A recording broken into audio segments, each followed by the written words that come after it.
মেয়েটা যখন স্কুলে যায় 10টা বাজে, স্যারে তখন ওর অপমান করে। অপমান করার পরে পরে বাড়িতে পরে ফোন দেয়, পরে ওর মা ওই যে ওর ভাইয়ের পাঠাই দেয়।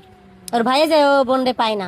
আমরা যতটুকু শুনছি ওই দিন 1টা বাজে নাকি স্যারের আইসে পা ধরছে, জড়ায় যে স্যার আমার মাফ করে দেন। আমি যতটুকু শুনলাম আর কি, হ্যাঁ, যে স্যার আমার মাফ করে দেন। তারপরেও স্যারে মানে গ্রাহ্য করে নেয়, ওরে দূরসই করে এই করে দিছে। কিন্তু ওর মা গেছে বুঝি 3টে বাজে, কিন্তু ওর মা যায় ওর আর পাই নাই। ওর মা বলছে যে তাহলে আমার মেয়ে কই, আমি যে সাইন দেওয়ার মেয়ে, মেয়ে তো খোঁজার দায়িত্ব আমাকেও না, আপনারা খুঁজে নেন গে, আপনার মেয়ে নিচে আছে, স্যাররা সবাই বলছে।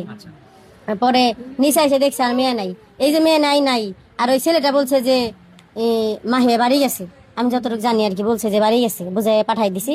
ছেলেও খুঁজতেছে, ওই ছেলের মা নাকি ওরে খুঁজতে যাইতে দেবো না। যতটুকু ধারণা হয় ছেলে আর ছেলের মা মিলেই ওরে সরাইছে। সরাই ওই স্কুলেই ছিল, ছেলে স্কুলেই ছিল, ওদের সাথে খোঁজাখুঁজিও করছে ওদিনকে রাত পর্যন্ত, রাত 12টা পর্যন্ত ছেলে ওদের সাথে ছিল। পরে ছেলের পক্ষের মানুষ নেতা পাতারা আইসে যে আমরা মেয়ে বের করে দেবো এই কথা বলে ছেলেটাকে নিয়ে গেছে। সবার ঘরে ছেলে মেয়ে আছে, তাহলে আমরা কিভাবে ছেলে মেয়ে মানুষ করব, স্কুলে পাঠাবো? আমরা তো স্কুলে পাঠানোর পরে কিন্তু আমরা ওই টেনশন করি না, যেহেতু স্যার ম্যাডামরা তারা কিন্তু আমাদের বাপ মার মতোই মনে করি আমরা, তাই না?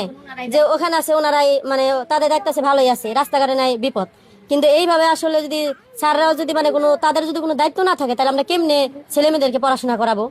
মানে আমাদের কিন্তু খুবই আমরা সবাই আতঙ্ক যে এইভাবে আসলে আমরা কোনো ছেলে মেয়ে মানুষ করতে পারবো না, স্কুলে কেমনে পাঠাবো, কেমনে মানুষ করবো, কি করবো, মানে সবাই যে কি করবো আমাদের ভাষা নেই। কারণ ও একটা মহিলা কিভাবে একটা মেয়ের এই সর্বনাশটা করলো, এই গাঁজাখোরদের হাতে তুলে দিল। উনি না তুলে দিলে তো আর মানে মেয়েটার তো আর ই করে নেয় নাই, জোর করে নেয় নাই কিন্তু মেয়েটার প্রথমে। ওরে কিন্তু একটা মানে বিয়ের আশা দিয়ে এই মেয়ের মা মেয়ে ছেলে ওরা ওইখান থেকে সরাইছে, সরানোর পরে সরেই করছে। কিন্তু আসলে কিন্তু একটা বাজার, ওখানে বাজারে কিন্তু আমাদের এই গ্রামের অনেক লোক দোকান করে, অনেক লোক দোকান করে, বা 10টা সিসি ক্যামেরাও আছে জায়গায় জায়গায়। এই মানে দেখা গেছে যে ঘোরাফেরা করে, যাই হোক করে বিয়ের আশা দিয়ে আর কি ওর ওই স্কুল থেকে সরাইছে।